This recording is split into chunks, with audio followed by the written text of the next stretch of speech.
Welcome to WatchMojo UK, and today we're counting down our picks for the top 10 most controversial British talk show moments. Don't keep saying what I think. Alastair. This is live on television. No, for this list, we'll be looking at the times British people decided they had enough and made their stance known on national TV. We'll be looking at talk show moments including radio interviews, and the confrontation can have happened either during the show or later on in social media. Who do you think is the most confrontational person ever in the UK? Let's debate it in the comments below. The only way you get TV is because she comes out and is controversial. You've no talent. That's the only way you get TV. That's right. They told me I didn't have a punch, but nothing. He don't know what I'll do. He's scared. Number 10, Let Me Talk. Channel 4 News. What I'm saying is, making them illegal isn't working. It doesn't work. It doesn't prevent people from using drugs. Russell Brand never holds back, and he certainly didn't do so in his 2014 interview with Jon Snow. He was invited to speak on his campaign to change drug laws in the UK in order to promote better regulation, but as he was trying to get his point across, he kept on getting interrupted by Jon. So Russell made sure that Jon knew that he wasn't having any of it. That doesn't make any sense. Please, John, what is important? What doesn't make sense? Do you regret telling people not to vote? Stop, look, listen, let me talk. He also told him he knew exactly what Jon was doing with his arguments, which, according to Russell, was trying to make him look uninformed. Crime is dropping. HIV infection is dropping. That's important. That's more important than you, an entertainer, getting me, another entertainer, to cook up a wacky version of politics so you can make me look a bit daft. Way to stand up for yourself, Russell. Number 9, chef confronts Phil Schofield this morning. We all know that this morning chefs like to get a bit passionate, sometimes very passionate. So when Phil said he doesn't really care for the eggs in the custard tart recipe, Chef Phil Vickery let him have it. No, not the custard tart. Can you whiz up a chocolate tart or a lemon tart or a... I don't like the fact you haven't got a microphone on, we can't hear you. In fact, that might be a good idea. Oh, God, he's coming. He raced on stage without even having his microphone on and said Phil has eaten those same custard tarts before, and he didn't complain then. You've eaten it before in my restaurant in 1996. God, you've got a good memory. It's really not clear whether this was a joke or not, because Phil and Holly both look a bit awkward after it was over. Number 8, Bolton versus Alastair Campbell. Sky News. Well, you're saying nobody won. What I'm saying is, if you just look at the results, there is a party yes, but what you're saying, what you're there for. Getting pretty juicy now, isn't it? Adam Boulton, Sky News' political editor, and Alastair Campbell, Labour's former director of communications, had a pretty memorable row back in 2010. The topic of discussion, the sudden resignation of the Labour Party leader Gordon Brown, and what that means. Adam, you're obviously upset that David Cameron's not Prime Minister. I'm not upset. You are. You probably are. Come on. Don't keep casting aspersions. Adam, calm down. After much debating, Alastair said that Adam is clearly upset that David Cameron was not the Prime Minister, and Adam just wasn't having it. This one felt a little bit too close to a punch-up. Gentlemen, you're the one who cooked it up. You're the one who's cooked this up with Peter Mandelson. Let this debate carry on later. Calm down. Later that year, Adam stated that he regretted losing his temper on live TV. Number 7, Meg Ryans' awkward exchange, Parkinson. You said once that acting was not in your nature. I did.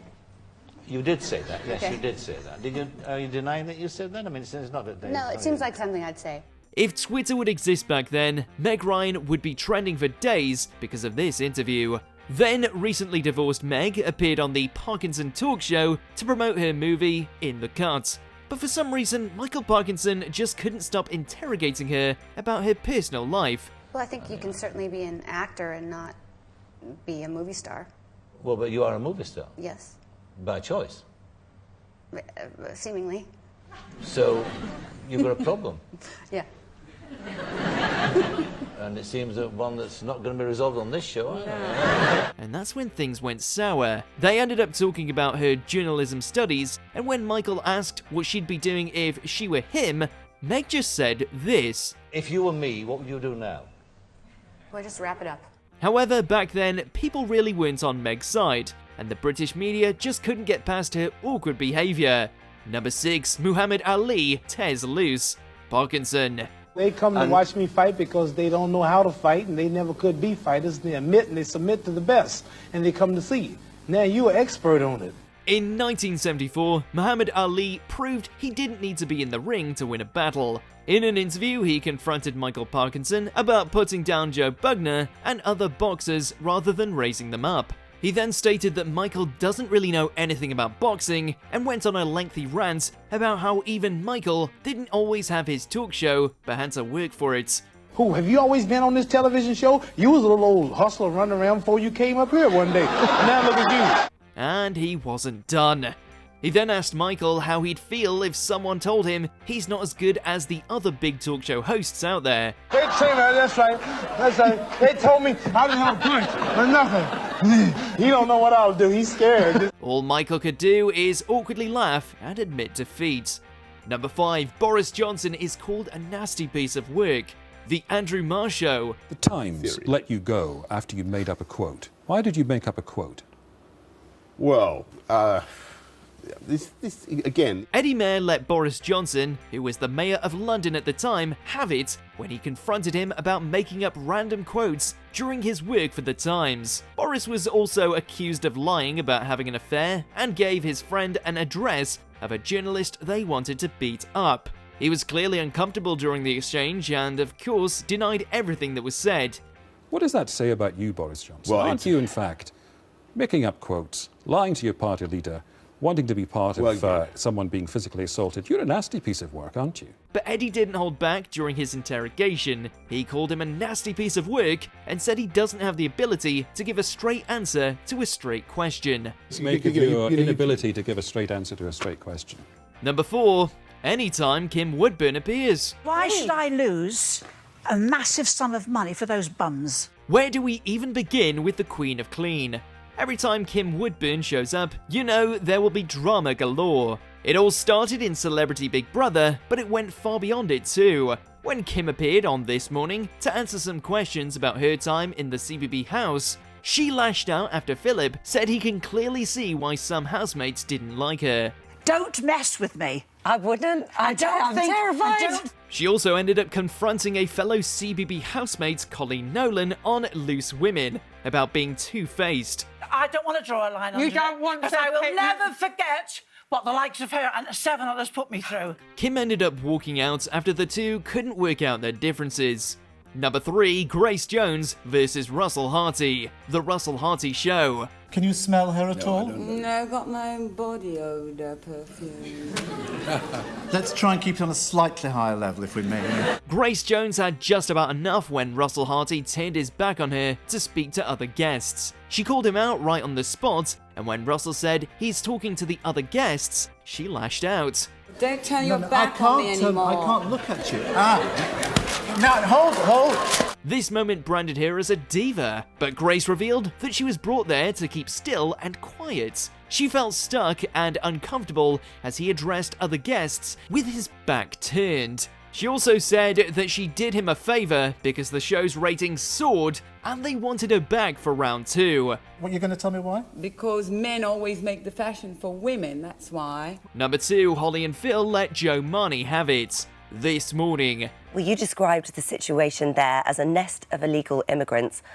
Understandably, lots of people very offended by those statements. When Joe Marnie got busted for sending her friend offensive messages about Meghan Markle, it became the talk of the whole nation.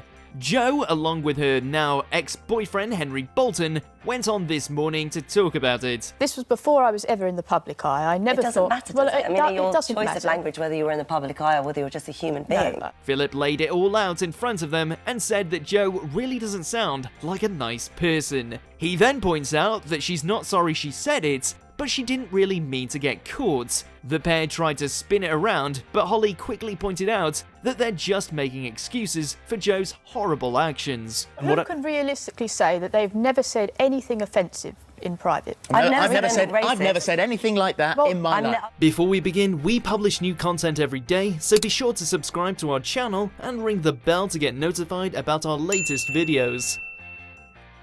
Number 1, Piers Morgan versus Peter. Good Morning Britain.